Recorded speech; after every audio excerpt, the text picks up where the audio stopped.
In this video, we'll be taking a look at 2 college football games happening on October 19, 2023, and providing you with free team picks and total picks for each one of those games. So 2 picks for each game, 4 picks in total. Welcome back to Cash Out Sports. Let's dive right into it. Oh, and don't forget to subscribe and to click the bell icon to get notified as soon as these videos get released so that you have more time to plan out your bets as we provide these videos on a daily basis. I can guarantee that you'll have all the important information that you'll need on these 2 college football games after fully watching this video.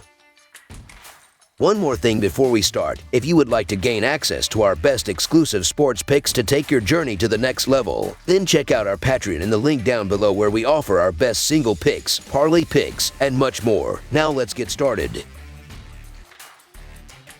James Madison versus Marshall. The undefeated James Madison Dukes take on the Marshall Thundering Herd on the road this week as they look to improve to 4-0 straight up in Sun Belt play. The Dukes have won 9 straight games dating back to last season, with an against-the-spread clip of 66% during that stretch, making their supporters very happy every 2 out of 3 weeks. James Madison is already 4-0 straight up in one-score games this season, and one wonders how long his record in these tight games will last. Marshall is undefeated at home this year, and this is the first time they have captured a point at this venue. This game doesn't bode well for the Thundering Herd, but after a blowout loss that was bought at a similar price with no travel, a return to the football field might not be a bad thing. James Madison comes into this game with a 6-0 overall record and a big win the previous week. James Madison faced Georgia Southern and came away with a big win, scoring 41 points. James Madison's center was Jordan McLeod, who completed 20 of 31 passes for 259 yards and 3 touchdowns. Elijah Surratt caught 5 passes for 105 yards and 1 touchdown. James Madison University averaged 34.5 points, and the defense scored 21 points per game. They are fast out of the gate and rank 8th in college football in first quarter scoring. After winning its first 4 games of the season, Marshall has lost 2 in a row, losing 2 games ago against NC State and losing its last game against Georgia State 41-24. Marshall's defense really struggled, especially in the 4th quarter, and that led to the loss. Cam Franchar was 27 of 34 passing attempts for 301 yards and 1 touchdown. Marshall's overall scoring average was 30 points, while the defense averaged 28.5 points per game. The offense as a whole ranks 55th, but the key to this game will be if the defense can hold on. This is the 4th meeting between these 2 teams and the 2nd in the conference. Marshall is 3-0 straight up and won 26-12 as a -10-point road favorite last season. Entering Thursday, the Thundering Herd is 2-4 against the spread this season, and the Dukes are 4-2 against the spread.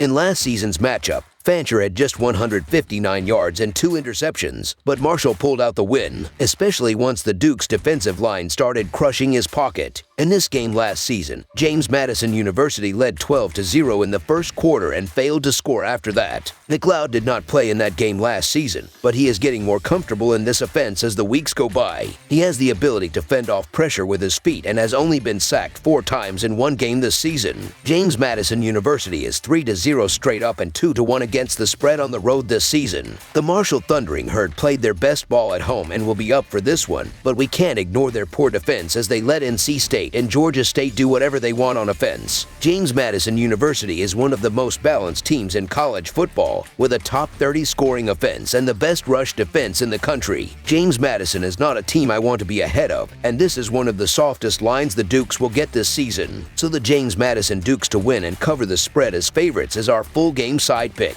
Last year's game ended in just 36 points, but there were a total of 8 turnovers. Marshall has shown no signs of trying to play a defensive-minded game in the last 3 weeks. In last season's matchup, the 2 sides combined for just 38 points. This season, the over is 4-2 in Marshall games, while the total has been beaten in 6 James Madison games. The Dukes have averaged 64 points in their last 3 games. The total in Marshall's last 3 games averaged 77 points, dropping 2 of those games, but the offense still scored an average of 35.5 points per game. Both pass-first offenses appear to be getting stronger as the week goes on for the quarterback.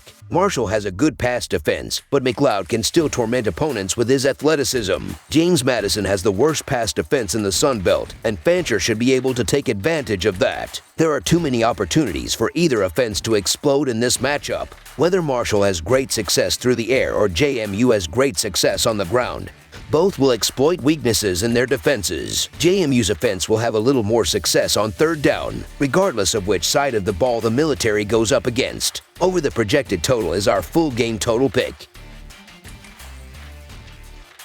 Rice versus Tulsa. The Tulsa Hurricanes will take on the Rice Owls in an American Athletic Conference matchup on Thursday night at Skelly Field at H. Chapman Stadium. Rice comes into this matchup with a .500 record, but lost a hard-fought game in their last meeting. Tulsa will be looking to get back to their winning ways and will be relieved to be back home for this matchup. This is the first meeting between the two since Rice won 10 years ago, but Tulsa has won 6 of the last 8 meetings. Tulsa has won 6 of the last 8 meetings, but Rice has won the last 8. Rice started the season as the most surprising team in college football, but has found it increasingly difficult to find a winning record in recent weeks. They shocked Houston and beat Texas Southern to get to over .500 games, but have dropped 2 of 3 games since then. Their last home loss to UConn was a shocker, and they will be back to square one heading into the bye week. Finding a way to grab a win has to be a top priority for this group, as the schedule after this one won't get any easier. It should also help that Rice has no injuries to worry about heading into this match. It is nice to have a strong group of players, as they have not had a strong group of players this season. Consistency is key and will give this group a chance after getting a lot of reps the past few weeks. Rice has been pulled by a pass-dominated offense this season, ranking 12th in passing yards per game. This could be a great matchup to get back on track against a weak Tulsa secondary.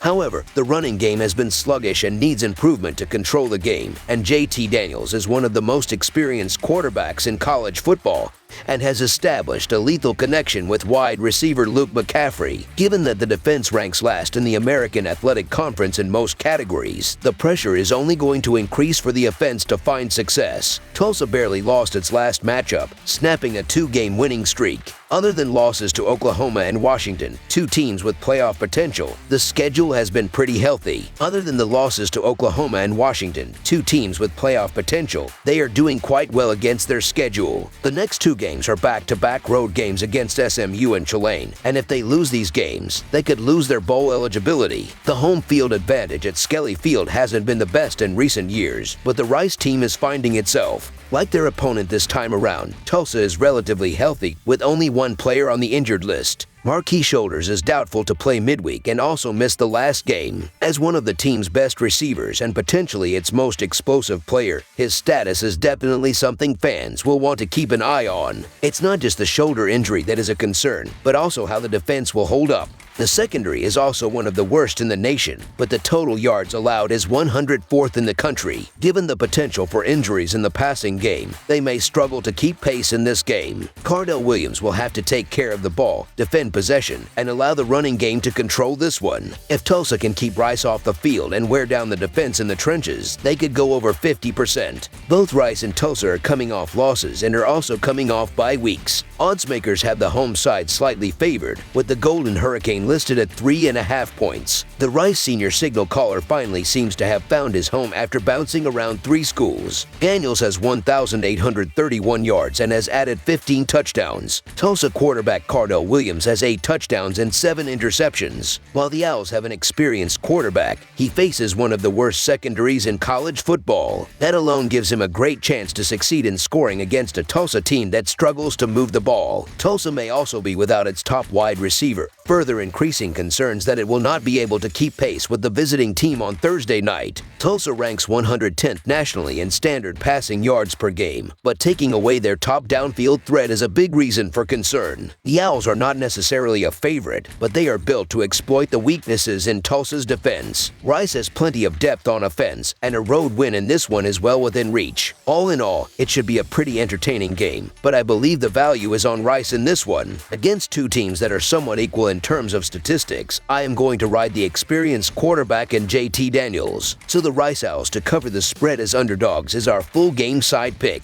Both teams have not played since October 7th, so defensive coordinators will have plenty of time to develop a solid plan to stop the opposing offense. On top of that, there is no confidence that Tulsa can move the ball well. With a freshman quarterback in Cardell Williams, they may choose to keep the ball on the ground. That has been the plan all season, and they are solid in the run game. The Golden Hurricane average 194.2 yards per game, which ranks 25th in Division I football. Interestingly, run defense is where Rice has excelled this year, at least compared to their overall numbers. They rank 77th against the run, allowing 150.4 rushing yards per game. The biggest opportunity for Tulsa is to keep the ball in play and shorten the game. Rice has a huge advantage in the passing game, but Tulsa's lack of offense will set the tone for this game. Rice has struggled against the run this season, but they know they must create flow on the ground to win this game. That will lead to less passing attacks and less scoring. For Tulsa, not only is the offense throwing the ball one of the worst in the nation, but they may also be missing their top wide receiver. These two defenses have been subpar this season, but I think that there is a great chance that this one ends up being a low-scoring affair. Given the high-scoring hurdles in this matchup, I don't believe these teams will be able to score more than the combined total. Under the projected total is our full game total pick. That's all for now, so if you have any other games you would like reviewed, then leave a comment down below with the game you would like analyzed. Subscribe to our channel, leave a like on this video, and we'll get to it as soon as we possibly can. We would also love to hear your opinion on the picks presented to you in this video, whether you agree or disagree with them, so leave a comment down below and do let us know.